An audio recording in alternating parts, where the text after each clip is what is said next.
యుద్ధం. కాబట్టి ప్రతి మానవ హృదయం ఒక కురుక్షేత్రం అయితే అందులో రణం జరుగుతుంది. ఎందుకు వచ్చింది రణం? ఇది రుణం గతంలో చేసుకున్నది, అనేక జన్మలో చేసుకున్నటువంటి రుణం తీర్చుకోవడానికి ఇప్పుడు వచ్చింది రణం. సరేనా?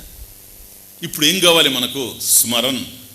కాబట్టి ఆ మరణంలో జరగవలసింది స్మరణం. అర్థమైంది? మరణం అసలు మాతోనే రణం, అది మరణం. ఎక్కడైతే నాది అనేది ఉందో అక్కడ యుద్ధం ప్రారంభమైపోయింది, రణం, అది మరణం చివరికి. కాబట్టి ఇది నాది, అది నాది, అది నాది, ఇది నాది అంటే ఈ ప్రపంచంలో ఏది మంది? ఈ ప్రపంచంలో చెప్పండి, ఏది? ఏమో, ఇది మాది అని చెప్పడానికి అవకాశం లేదు. కనుక నాది అని అనుకుంటూ ఉన్నాను కనుక మా ఎక్కడైతే ఉందో, మమ బుద్ధి ఎక్కడైతే ఉందో అక్కడే రణం, దానికి ఫలితం మరణం.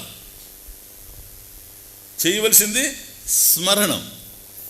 అంటే స్వామీజీ నాది అన్నీ వదిలేసుకోమంటారా? పెట్టుకో, ఆస్తిపాస్తులు పెట్టుకోండి సార్, మా పెట్టుకోండి, దాని పక్కన ఆయన్ని కూడా పెట్టుకోండి, అది తమాషా.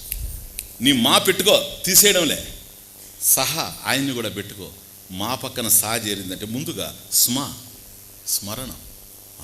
మరణం నుంచి నువ్వు తప్పుకోవాలంటే స్మరణం. స్మరణ ముక్త్వా కలేవరం. కాబట్టి భగవంతుడిని స్మరిస్తూ వదిలిపెట్టడం దేహాన్ని. కాబట్టి ఈ సంధి అనేటువంటిది ఏదైతే ఉందో ఇది ఎప్పుడు ఉంది, ఇది ఒక కాలానికి సంబంధించింది కానీ కాదు. కనుక ఈ మాట మాట్లాడితే రెండవ మాట మాట్లాడతామో లేదో తెలియదు, ఈ చూపు చూస్తే మళ్ళీ రెండవ చూపు చూడగలమో లేదో తెలియదు, ఈరోజు భోంచేస్తే మళ్ళీ భోంచేయగలమో లేదో తెలియదు, ఈరోజు నడిచి మళ్ళీ రేపు నడవగలమో లేదో తెలియదు. ఈ ప్రపంచంలో ఇంత బీభత్సంగా ఉంది గనక సంధిలోనే ఉన్నాం మనం.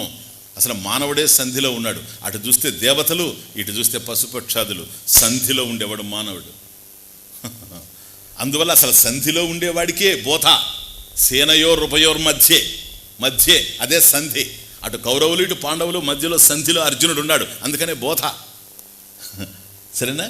కాబట్టి ఈ సంధిని ఎప్పుడైతే మనం అర్థం చేసుకుంటూ పోతామో సంధానం జరిగిపోతూ ఉంటుంది.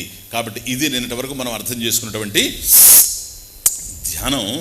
మరి ఇప్పుడు ఏం జరుగుతూ ఉంది అంటే, ప్లీజ్, ఇప్పుడు కొన్ని మంత్రాలు నడుస్తూ ఉన్నాయి. ఏతే మంత్రాః జపార్థాః, ప్లీజ్, హోమార్థాః. ఏతే మంత్రాః జపార్థాః హోమార్థాః. జపార్థాః మేధాకామస్య, హోమార్థాః శ్రీకామస్య. ఇప్పుడు ఏవైతే ఈరోజు మీరు వింటారో ఇది ప్రణవ ధ్యానం. దీనికి 2 ఫలితాలు. నిన్న చూసింది కేవలం ఉపాసన ధ్యానం, ఈరోజు 2 ఫలితాలు. ఏమిటో తెలుసా? నీకు మేధస్సు కావాలి అంటే మంత్రాలు ఇయే.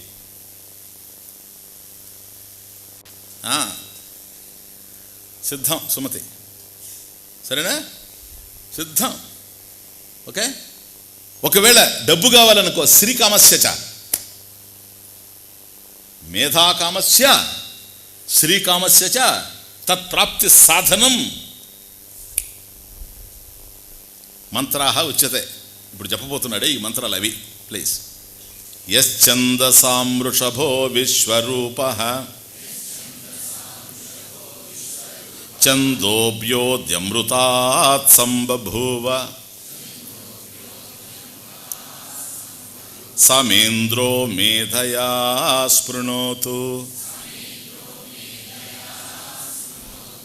అమృతస్య దేవధారణో భూయాసం శరీరం మే విచర్షణం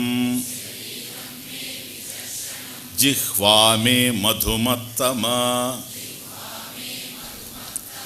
కర్ణాభ్యాం భోరి విశ్రువం బ్రహ్మణ కోశోసి మేధయా పిహితః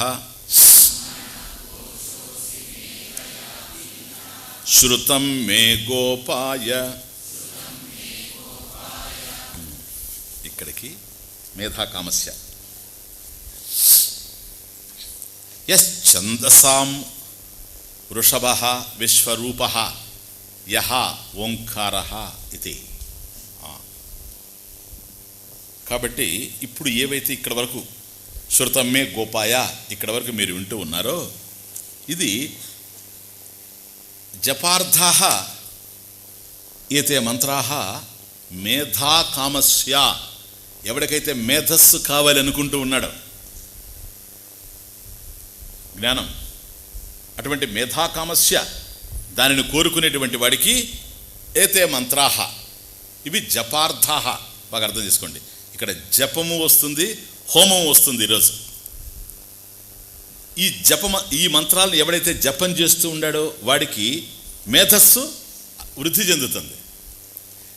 ఆ తర్వాత వచ్చేటువంటి దాన్ని ఎవడైతే హోమం చేస్తాడో వాడికి ధనం కూడా వస్తుంది, ఇంకా చాలా వస్తాయి. రెండు కలిపి చేస్తే అది ఇది కూడా వస్తుంది. అటు మేధస్సు వస్తుంది, ఇటు జ్ఞానం వస్తుంది, ఇటు సంపద కూడా వచ్చేందుకు అవకాశం ఉంది. ఈరోజు చాలా ఇంపార్టెంట్ ఏమో మనకు చూసుకోండి. యస్ ఛందసాం వృషభో విశ్వరూపః యః ఓంకారః ఛందసాం ఛందసాం వేదానాం వృషభః వృషభః ఇవ వృషభః ప్రాధాన్యాత్ ఇది. వృషభం అంటే ఏంటి? ఎద్దు. కాబట్టి పశు సంపదలో గోవుల్లో మనం చూస్తే శ్రేష్టత్వం దేనికి ఉందంటే ఎద్దుకుంది, వృషభః. సరేనా? అందుకని శివుడికి వాహనం వృషభః అంటే ధర్మస్వరూపం అని కూడా అర్థం వృషభః. కాబట్టి ఆవులలో ఈ పశు సంపదలో శ్రేష్టమైనటువంటిది ఎద్దు.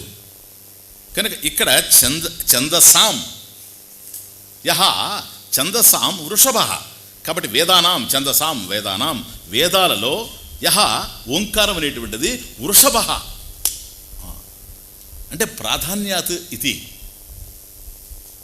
దాని యొక్క ప్రాధాన్యతను బట్టి వృషభం అంటే ఎద్దుని కాదు, ఇక్కడ వృషభః ఇవ ఈ వృషభః అంటే వృషభం లాంటిది అని అర్థం. కేవలం ప్రాధాన్యాత్. ఎట్లాగైతే పశు సంపదలో వృషభానికి ప్రాధాన్యత ఉందో అట్లాగే ఇక్కడ కూడాను యస్ ఛందసాం వృషభో విశ్వరూపః ఇది. కాబట్టి ఇది ఓంకారం. ఛందోభ్యః అధి అమృతాత్ సంబభూవ. అధి ఛందోభ్యః ఈ వేదాలలో ఎటువంటి వేదాలు? అమృతాత్. కాబట్టి అమృత తుల్యమైనటువంటి ఈ వేదాల్లో నుండి సంబభూవ అక్కడి నుంచి పుట్టింది. సమేంద్రో మేధయా స్పృణోతు సహ మే మేధః మేధయా స్పృణోతు ప్రణయతు బలయతు వా ఇది.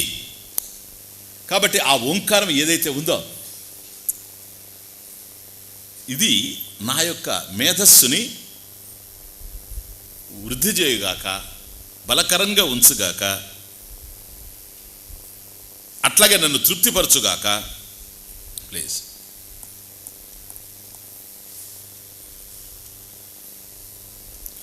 అమృతస్య దేవ ధారణో భూయాసం. దేవా ఓ ఓంకారమా, అది దేవ అంటే ఇక్కడ ఓంకారం.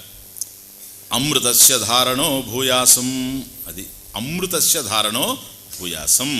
కాబట్టి నేను అమృతత్వాన్ని, ఏ బ్రహ్మజ్ఞానాన్ని అయితే నేను పొందాలి అని అనుకుంటూ ఉన్నానో అటువంటి దాన్ని భూయాసం నేను దాన్ని పొందేదనగాక, ఆ స్వరూపం అయ్యేదనగాక. శరీరం మే విచర్షణం.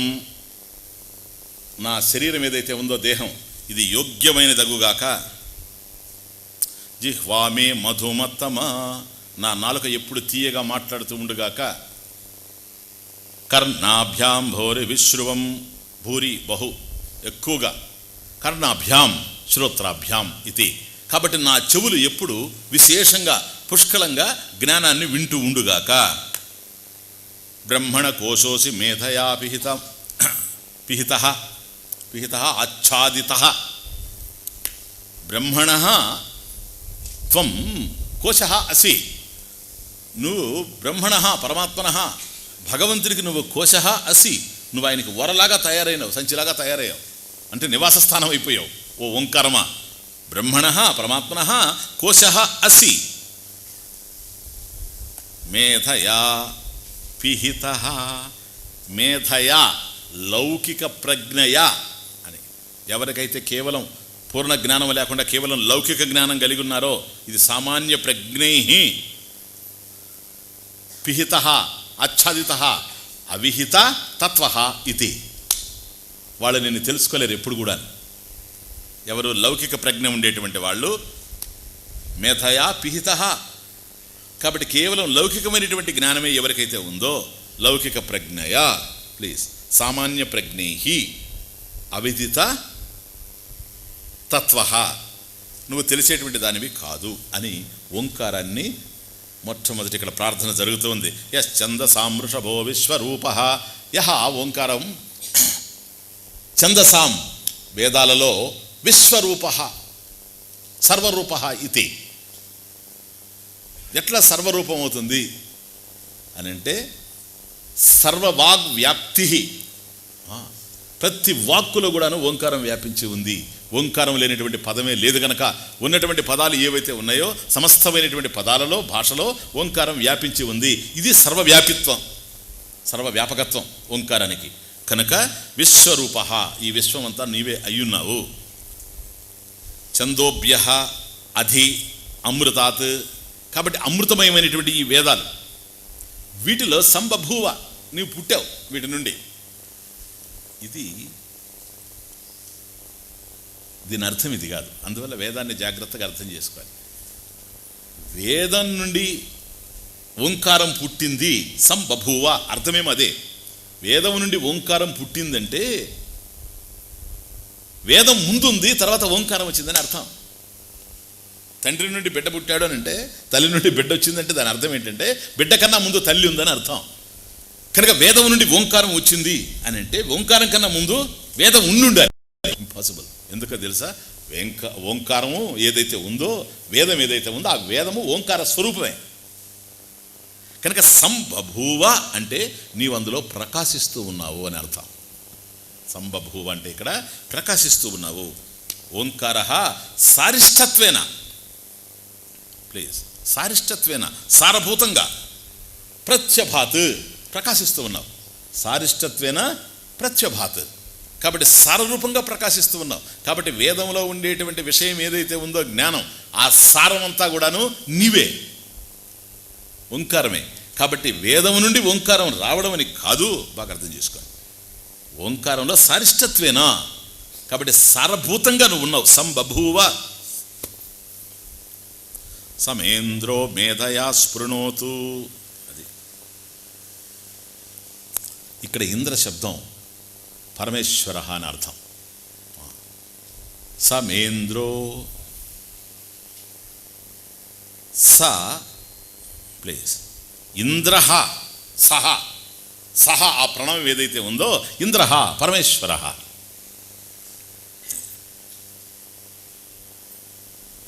మేధయా స్పృణోతు, నా యొక్క బుద్ధిని ప్రీణయతు, స్పృణోతు ప్రీణయతు, నన్ను సంతోషపరచుగాక, శక్తివంతం చేయుగాక జ్ఞానంతో. బలయతువా అంటే బుద్ధి బలం ఏదైతే ఉందో, బుద్ధి బలం ప్రార్థ్యతే, ప్రజ్ఞాబలం ప్రార్థ్యతే.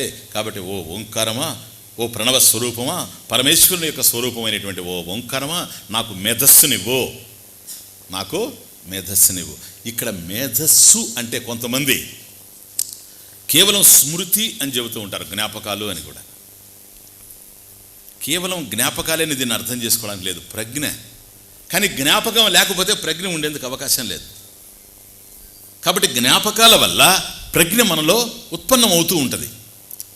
కానీ కేవలం జ్ఞాపకమే ఉపయోగం లేదు. ఎందుకో తెలుసా? కొన్ని జ్ఞాపకం రాకుండా ఉండడం కూడా మంచిదే జీవితంలో, అది ఇంపార్టెంట్.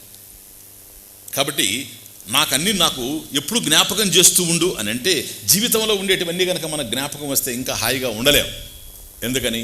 మనకు ప్రియమైనవే కాకుండా అప్రియమైనవి కూడా జీవితంలో చాలా జరిగాయి కనుక కొన్ని స్మృతులు మనకు సంతోషాన్ని ఇస్తూ ఉంటాయి, కొన్ని స్మృతులు మనల్ని బాధకి గురి చేస్తూ ఉంటాయి.